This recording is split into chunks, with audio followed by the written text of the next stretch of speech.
Na realidade, esse estudo aqui tentou verificar a questão do processo de ensino-aprendizagem da matemática com os alunos do curso de administração.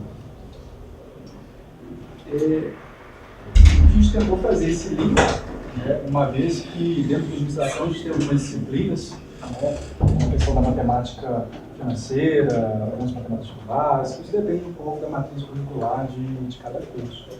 Mas ele teve como objetivo, né, analisar essa relação com os saberes de alguns estudantes do curso de administração e disciplina de matemática básica, isso aqui dentro da perspectiva teórica de Charlot, que eu já vou falar um pouco sobre a percepção desses alunos e depois um pouco dessa teoria de Charlot.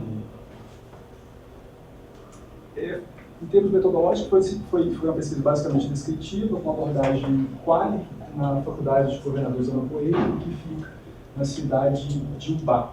E os alunos que fizeram a responder essa entrevista semi-estruturada foram alunos que cursaram a disciplina de matemática básica e matemática financeira.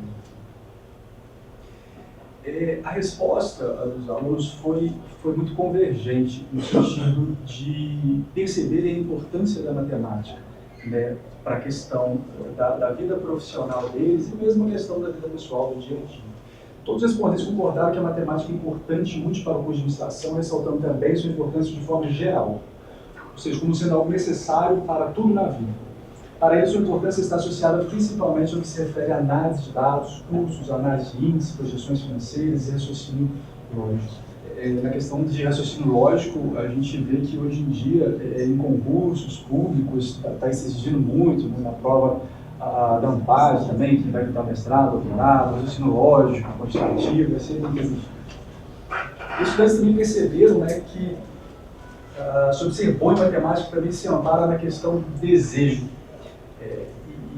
Isso aqui está muito convergente também com essa teoria de Charlot, mais precisamente do gostar de aprender a disciplina. Eles afirmam que se trata de uma disciplina difícil, porém, se a pessoa gosta dela, consegue aprender a ser bom. O depoimento do aluno é que todo mundo que gosta pode sim ser bom, pois acredito que a pessoa deve gostar muito, porque é muito difícil. Eles veem como difícil, mas como necessário, mas tem que gostar para conseguir boas notas. Todos também concordam que a decisão e a dedicação e a prática são pontos chaves para serem bons em matemática, né? Possivelmente em qualquer coisa. Pois quem investir no aprendizado certamente vai se tornar bom nessa disciplina. Alguns depoimentos, se todos praticassem, todos seriam bons em matemática. Aqui também é convergente com a teoria de Charlot, na medida em que Charlot fala que a questão do aprendizado de matemática, ele independe de questões de capacidades cognitivas ou de questões de classe econômica, de gênero, dessas variáveis que a gente costuma associar. Para ser bom em matemática, as pessoas precisam se dedicar mais que outras ciências. Charlot não necessariamente concorda com isso, mas a dedicação sim. E se tratando da gravidade em fracassar na matemática no curso de administração, 75% dos respondentes, mesmo citando a administração como uma profissão em que se exige ser bom em matemática, estão convictos de que é grave fracassar em matemática, pois ela é a base para o desempenho na carreira e na vida. O que a gente observa é que essa gravidade está associada à questão, por ser uma ciência exata, ela é mais fácil de ser detectado um erro, ela é mais fácil de você identificar o pecado da pessoa na questão profissional, por exemplo. Quando você trabalha, né, com outras ciências mais voltadas para questões comportamentais, da sociologia, da psicologia, sempre tem um certo subjetivismo por trás, a identificação do pecado do pecador, ele é um pouco mais difícil. Por que não exercerá bem a profissão se a pessoa não souber matemática? Pois a vida gira em torno da matemática. É realmente necessário se empenhar para aprender. Eu confesso que, diante das respostas dos alunos, a gente viu como é que eles percebem que a matemática é algo importante para a vida deles e para o cotidiano deles. Esse é Charlot, né? Essa aqui é um pouco da biografia dele. Nasceu em 44, em Paris, formado em filosofia, trabalhou na Universidade de Tunis, depois lecionou também, hoje ele leciona na França, mas ele também é professor convidado aqui no Brasil. Ele lecionou inicialmente na Universidade Federal de Mato Grosso e atualmente ele está como professor convidado em Aracaju, em Sergipe. Até esse trabalho veio de uma colega que está fazendo doutorado na Argentina, e os professores lá de Buenos Aires estavam utilizando muito esse material de Charlot. Algumas das teorias dele, ele fala que, frente à necessidade, o sujeito desenvolve suas formas próprias de aprendizado. O Charlot fala que a questão do aprendizado, especificamente na questão da matemática, tem peculiaridades, redundâncias muito específicas, né? Cada aluno ele vai ter uma forma, uma metodologia de aprender, de absorver a matemática. Então, infelizmente, o professor utiliza uma única metodologia para todos os alunos aprenderem, mas cada um vai absorvendo de uma forma diferente. Uns, às vezes, absorvem ouvindo o professor, outros, às vezes, absorvem somente escrevendo, outros lendo, outros vendo vídeo. Cria suas condições, processos, maneiras, e com elas estabelece a relação com o saber, e toda a teoria dele vem dessa relação com o saber. Ele fala que você só consegue entender esse processo de ensino e aprendizagem se você entender toda essa relação com o saber. Já explico o que é isso. Cria um sentido, algo único e que o caracteriza nesse meio. E nesse aspecto, a teoria chamada relação com o saber, proposta por Charlot, traz contribuições a este estudo. Pode seguir. Ele fala que essa relação com o saber é o conjunto de todas as relações que esse aluno tem com alguma disciplina. Por exemplo, com o objeto, com o conteúdo, do pensamento, das atividades, da relação interpessoal, do lugar, da pessoa. Então, se você quer realmente entender o sucesso ou o fracasso de um aluno dentro da disciplina, no caso especificamente de matemática, você precisa entender todas essas relações que existem. E aí você, às vezes, tem que quase que fazer um trabalho psicanalítico. Você tem que ir lá na infância, na adolescência dele, qualquer coisa que tem algum processo traumático, por exemplo, que se algum professor virar para ele falar que é algo difícil, algum colega falar que é algo difícil, e é um discurso que eu percebo que é bem recorrente no ensino fundamental, em vez das pessoas falarem de matemática é difícil. Né? E a gente acaba reproduzindo isso sem realmente verificar se é ou não, nem dar a condição da pessoa dela tirar sua própria conclusão se é difícil ou não. Pode seguir. É compreender como se opera a conexão, que continua essa relação, entre o sujeito e o saber, ou mais genericamente, como se desencadeia um processo de aprendizagem, uma entrada no aprender. Ele fala dessa questão de entender o aluno dentro da sua individualidade, dentro do seu processo de aprendizagem, do seu processo histórico, e toda a relação que ele teve com essa disciplina.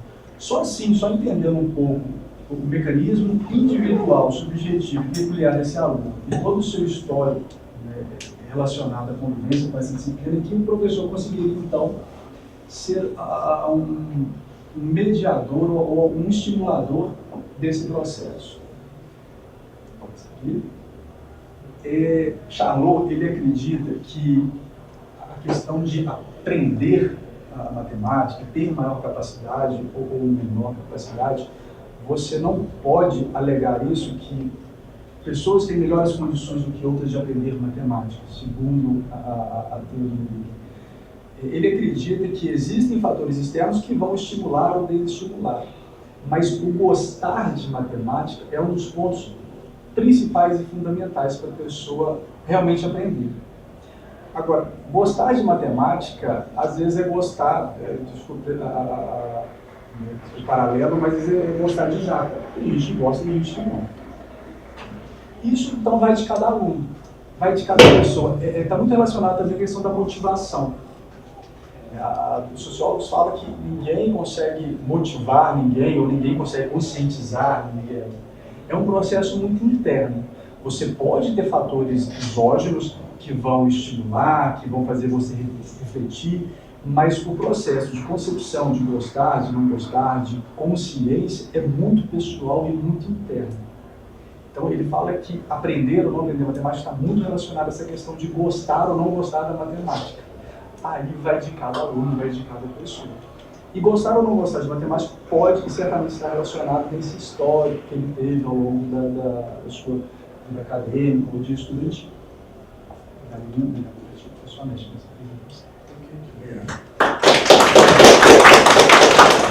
Então, nós temos aí 10.958, né? Nós temos um tempinho antes de passar para o próximo artigo. E antes de passar as perguntas, eu já tenho uma aqui. João Paulo, né? João Paulo. Eu vi que você fez um estudo, esse da matemática, com os alunos, que você teve depoimentos dos alunos aqui. Eu acho que passou, eu não reparei. Foi algum período específico? Foi o período que estava sendo dado aula de matemática? Não, foi depois que eles tiveram a disciplina de matemática. Não, acho que foi no período seguinte. No começo, provavelmente, da administração, lá no segundo ano, terceiro, no Sim. Você chegou a fazer depois? Quem fez a pesquisa com eles, a entrevista com eles sendo estruturada, foi a professora Natália, que fez esse trabalho com eles. Ela já está no 7º mês de gravidez, não deu para ela. Ela poderia dar detalhes melhores desse contato. Porque assim, é uma curiosidade, a gente observa aqui no curso de administração que no começo é quase todo esse pensamento foi passado pelo artigo. Tem vários colegas aí, alunos, etc., que assim, alguns pegaram até trauma mesmo da matemática. Como você tem disso aí, algo que você tem que precisar de né? Mas alguns, se não posso dizer que vários alunos, eles começam a observar essa importância das disciplinas que vão exigir não necessariamente aquilo que eles viram na matemática, mas trabalhar com números, necessariamente. Então, por exemplo, na estatística, né? Você não vai fazer uma relação direta com derivada, mas você vai trabalhar com estatística descritiva, básica, depois você vai aumentando esse estudo da estatística. Não que você vá usar derivada, mas o fato de você desmistificar um pouquinho aquele trauma que a matemática trouxe. Então, por isso que eu perguntei. E geralmente eles veem a necessidade da estatística, percebem a finalidade dela, só quando vai fazer o TCC, que precisa fazer o estudo estativo, aí eles então é assim que funciona. Inclusive eu vejo isso também no mestrado, né? Então, assim, o que acontece? Na sua fala inicial aqui, você falou sobre esse PSS, é muito usado na administração, tem outros softwares também que o pessoal está começando a usar, mas ele é muito aplicável, né? Ele é muito aplicável, é interessante, porém, o conceito e a matemática daquele cálculo estatístico, poucas disciplinas, também no mestrado inclusive, são dadas de forma, digamos assim, talvez, entre aspas, né, menos didática e de uma forma mais cansativa. E isso eu acho que vai repercutir sim no diferencial lá para frente do aluno. E doutorado, por exemplo. O que eu percebo pegando meu histórico, eu senti uma dificuldade muito grande dos professores, selecionadamente, de relacionar o que eles estavam colocando em sala de aula com questões do dia a dia. Relacionar, por exemplo, se você for fazer uma pesquisa de mercado, para você fazer um cálculo amostral, você consegue utilizar essas formas. Então, era muito o que é variância, o que é desvio padrão, mas a aplicabilidade disso no dia a dia e na realidade dos alunos, eu acho que, pelo menos no meu histórico, eu deixava um pouco já. Eu fui entender, pegar isso um pouco só depois do mestrado, doutorado. Quando eu fui fazer a aplicação mesmo dessas técnicas, eu fui ver a necessidade disso e absorver isso com mais profundidade.